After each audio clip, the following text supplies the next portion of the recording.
உணர் உன்னை உணர் அப்படின்னு சொன்னா உடனே கொடுத்துறதல்ல.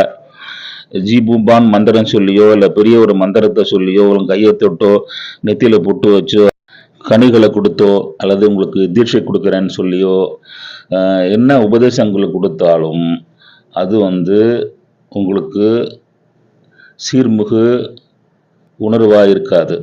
ஏன்னா நீங்க உங்களுக்குள்ளேயே இருக்கிற வாழையை உங்களுக்கு அறியாம புரிஞ்சுக்கிறது இல்லை, உங்களுக்கு அறிஞ்சு புரிஞ்சுக்கிறது தான் உன்னை உணர்.